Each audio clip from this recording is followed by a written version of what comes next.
Assalamualaikum warahmatullahi wabarakatuh. Perkenalkan, nama saya Della Putriana, NIM 85671115, MK Pembelajaran Terpadu, Universitas Terbuka S1 PG PAUD. Baiklah, pada kesempatan ini saya akan menjelaskan ringkasan yang telah saya buat, yaitu modul 1 dan modul 2. Baiklah, kita mulai yang pertama. Di sini ada modul 1, latar belakang pembelajaran terpadu. Ada karakteristik pembelajaran di taman kanak-kanak. Di sini ada A, karakteristik pembelajaran di taman kanak-kanak. Piaget dalam Masito tahun 2005 menyatakan bahwa dengan bermain anak diberikan kesempatan untuk mengasimilasi kenyataan terhadap dirinya terhadap kenyataan sebagai implikasi dari beberapa konsep tentang pentingnya bermain terhadap pembelajaran di TK. Adalah guru perlu menciptakan lingkungan belajar, memungkinkan anak untuk dapat bermain sambil belajar atau belajar seraya bermain secara efektif. Anak pun hendaknya menjadi subjek belajar bukan objek belajar. Teori Piaget di atas sejalan yang berpendapat bahwa pembelajaran di TK yang pertama itu sebaiknya memberikan situasi pendidikan yang memberikan rasa aman dan menyenangkan kepada anak. Yang kedua, dapat berbentuk kegiatan belajar yang dapat membentuk anak untuk berperilaku baik melalui pembiasaan yang terwujud dalam kegiatan sehari-hari, seperti menjaga kebersihan dan menjaga kesopanan. Yang ketiga, merupakan pengembangan berbagai kemampuan dasar anak. Oleh karena itu, pengetahuan terhadap dunia sekitar merupakan alat yang dipilih guru untuk pengembangan kemampuan dasar anak TK. Di sini ada pembelajaran di TK menekankan pada pembelajaran yang berorientasi pada perkembangan anak dengan melaksanakan kegiatan pembelajaran yang berpusat pada perkembangan anak. Berarti pendekatan pembelajaran yang digunakan guru berpusat pada anak itu sendiri. Kita lanjut. Itu B, prinsip-prinsip pembelajaran di taman kanak-kanak. Untuk mengetahui mengapa pembelajaran terpadu sesuai untuk digunakan di TK, yaitu pembelajaran tersebut termuat dalam beberapa prinsip pembelajaran anak usia dini TK yang ada pada kurikulum berbasis kompetensi untuk tingkat TK atau RA menurut Masito tahun 2004. Beberapa prinsip pembelajaran tersebut yaitu: yang pertama itu proses pembelajaran bagi anak usia dini adalah proses interaksi antara anak sumber belajar dan pendidik dalam suatu lingkungan belajar tertentu untuk mencapai tujuan yang telah ditetapkan. Yang kedua itu sesuai dengan karakteristik anak usia dini yang bersifat aktif melakukan berbagai eksplorasi dalam kegiatan bermain, maka proses pembelajaran ditekankan pada aktivitas anak dalam bentuk-bentuk belajar sambil bermain. Yang ketiga itu belajar sambil bermain ditekankan pada integrasi pengembangan potensi di bidang fisik, motorik, inteligensi, sosial emosional, dan bahasa serta komunikasi sehingga menjadi kemampuan yang secara aktual dimiliki oleh anak. Yang keempat itu penyelenggaraan pembelajaran bagi anak usia dini perlu memberikan rasa aman bagi anak. Yang kelima, sesuai dengan sifat perkembangan anak usia dini, proses pembelajaran dilaksanakan secara terpadu. Yang keenam, itu proses pembelajaran pada anak usia dini akan terjadi apabila anak berbuat secara aktif, berinteraksi dengan lingkungan belajar yang diatur pendidik. Yang terakhir dan yang ketujuh, itu program belajar bagi anak usia dini dirancang dan dilaksanakan sebagai suatu sistem yang dapat menciptakan kondisi yang menggugah dan memberi kemudahan bagi anak untuk belajar sambil bermain melalui berbagai aktivitas yang bersifat konkret serta sesuai tingkat pertumbuhan dan perkembangan serta kehidupan anak. Kita lanjut ya Nah, di sini ada karakteristik perkembangan anak usia taman di kanak-kanak.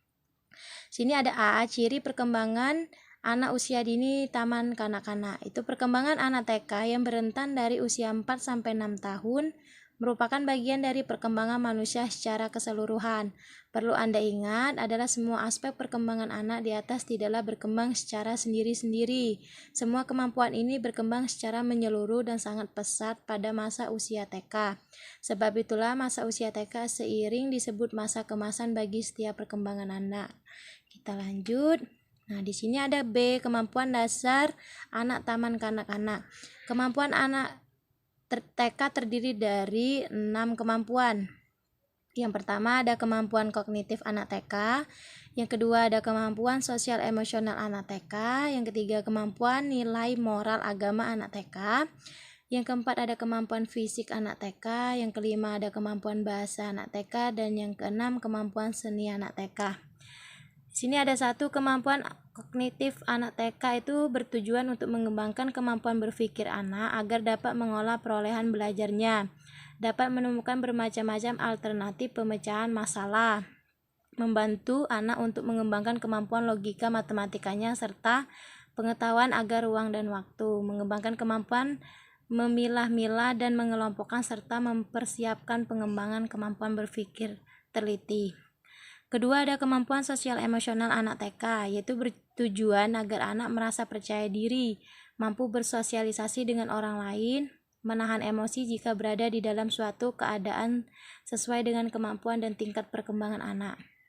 Lanjut, yang ketiga, itu kemampuan nilai moral agama anak TK, yaitu bertujuan agar anak TK dapat mengenal penerapan tata cara beribadah atau sesuai agamanya dan membiarkan mereka untuk hidup sesuai aturan agama, tentunya sesuai dengan tingkat pemahaman anak TK. Yang keempat ada kemampuan fisik motorik, yaitu bertujuan untuk memperkenalkan serta melatih gerakan kasar dan halus, meningkatkan kemampuan mengelola, mengontrol gerakan tubuh dan koordinasi. Yang kelima ada kemampuan bahasa anak TK, itu bertujuan agar anak mampu mengungkapkan pikiran melalui bahasa yang sederhana secara tepat. Dan yang terakhir ada kemampuan seni anak TK, yaitu bertujuan agar anak dapat menciptakan sesuatu berdasarkan hasil imajinasi, mengembangkan kepekaan dan menghargai hasil seni. Lanjut, itu C, kecerdasan jamak atau multiplantellensis, yaitu ada jumlah kecerdasan jamak telah berkembang lebih dari 8 kecerdasan. Berikut ini akan dikemukakan 9 kecerdasan jamak yang terdiri dari: yang pertama ada kecerdasan linguistik, yaitu kecerdasan dalam mengolah kata atau kemampuan menggunakan kata secara efektif baik lisan maupun tertulis. Yang kedua ada kecerdasan logika matematik, yaitu kecerdasan dalam angka dan logika. Yang ketiga ada kecerdasan fisik atau kinestetik jasmani, yaitu anak-anak yang sering tak dapat diam saat sedang duduk makan, dan biasanya anak yang cerdas di bidang ini adalah yang sering dan senang bermain di luar.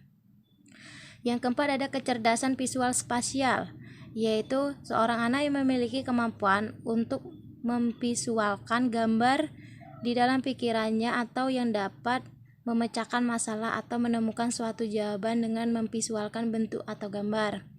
Yang kelima ada kecerdasan intrapersonal, yaitu mencakup berpikir, meditasi, bermimpi, refleksi, dan merenung.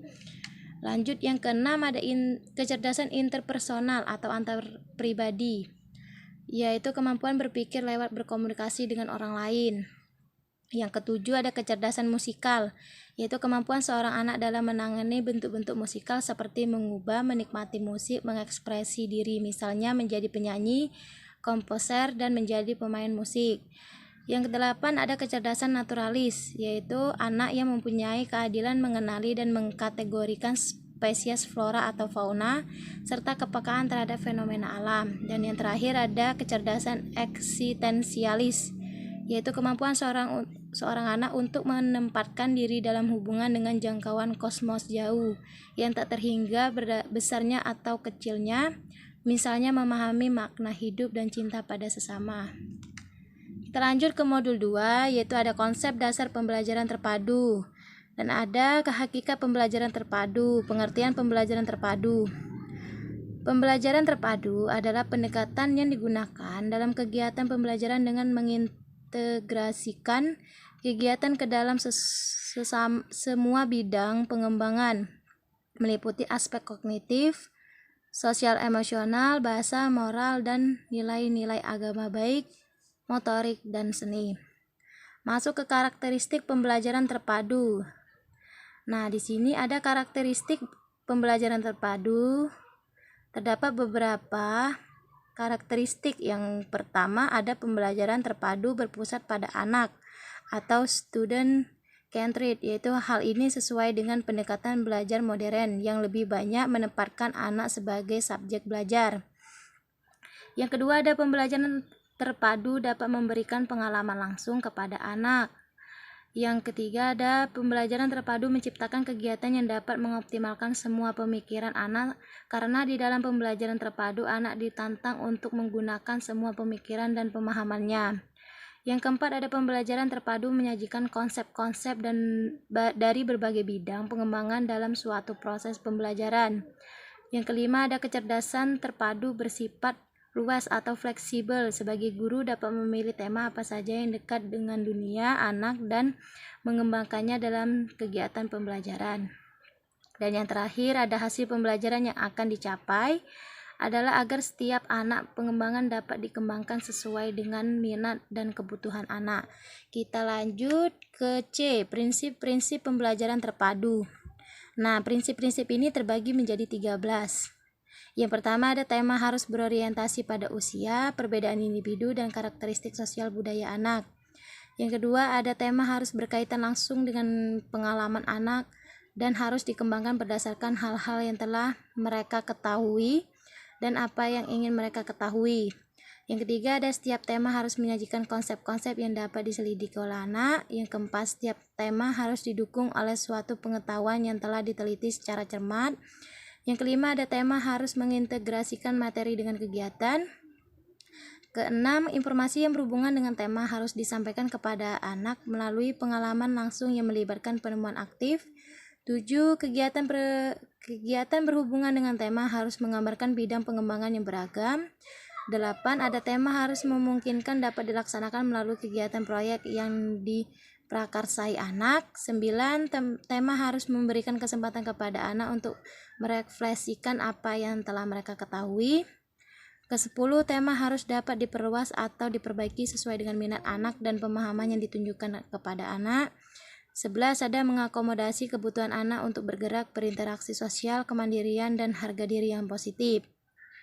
Ke-12 yaitu menyediakan kesempatan bermain untuk menerjemahkan pengalaman ke dalam pemahaman. Dan yang ke-13, menghargai perbedaan individual, latar belakang budaya, dan pengalaman keluarga anak yang dibawa ke dalam kelas. Kita lanjut ke D, landasan pembelajaran terpadu. Sini ada landasan-landasan yang perlu mendapat perhatian dalam pelaksanaan pembelajaran terpadu di TK, yaitu yang pertama ada landasan filosofis, yaitu yang mempunyai 3 aliran. Yang pertama adalah aliran progresivisme, yaitu beranggapan bahwa proses pembelajaran pada umumnya perlu sekali ditekankan pada pembentukan kreativitas, pemberian sejumlah kegiatan, suasana yang alamiah, dan memperhatikan pengalaman anak. Yang kedua ada aliran konstruktivisme, yaitu melihat pengalaman langsung anak atau direct experiences sebagai kunci dalam pembelajaran. Yang ketiga ada aliran humanisme, yaitu melihat anak dari segi keunikan, potensinya, dan motivasi. Di sini ada juga pandangan psikologis yang melandasi pembelajaran terpadu dapat diuraikan sebagai berikut. Yang pertama, pada dasarnya masing-masing anak membangun realitasnya sendiri. Kedua, pikiran seorang pada dasarnya mempunyai kemampuan mencari pola dan hubungan antara gagasan-gagasan yang ada. Ketiga, pada dasarnya anak adalah individu dengan berbagai kemampuan yang dimilikinya dan mempunyai kesempatan untuk berkembang. Yang keempat, keseluruhan perkembangan anak adalah terpadu dan anak melihat dirinya dan lingkungannya sekitar secara utuh. Di sini juga ada landasan praktis diperlukan dalam pembelajaran terpadu, yaitu perkembangan ilmu pengetahuan begitu cepat sehingga terlalu banyak informasi yang harus dimuat dalam kurikulum. Yang kedua, kesenjangan yang terjadi antara teori dan praktik dapat dipersempit dengan pembelajaran. Lanjut ke E, manfaat pembelajaran terpadu. Yang pertama itu memungkinkan anak untuk mengeksplorasi dan mengekspresikan pengetahuan dan keterampilannya melalui berbagai kegiatan. Kedua, meningkatkan pemahaman anak secara komprehensif. 3, meningkatkan kecakapan berpikir anak. Keempat, meningkatkan interaksi sosial anak. Dan yang kelima, meningkatkan profesionalisme guru. Terus kita lanjut, ada model-model pembelajaran terpadu. Yang pertama ada model jaring laba-laba atau WIBET, yaitu pembelajaran dimulai dengan menentukan tema yang kemudian dikembangkan menjadi subtema dengan memperhatikan keterkaitan tema tersebut dengan bidang pengembangannya. Yang kedua ada model keterkaitan, yaitu model pembelajaran terpadu yang secara sengaja diusahakan untuk menghubungkan satu konsep dengan satu konsep lainnya. Yang ketiga ada model keterpaduan, yaitu pembelajaran terpadu yang menggunakan pendekatan antar bidang pengembangan. Oke. Mungkin itu saja yang dapat saya sampaikan. Lebih dan kurang saya mohon maaf. Kepada Allah saya mohon ampun. Saya akhiri. Wabillahi taufiq wal hidayah. Wassalamualaikum warahmatullahi wabarakatuh.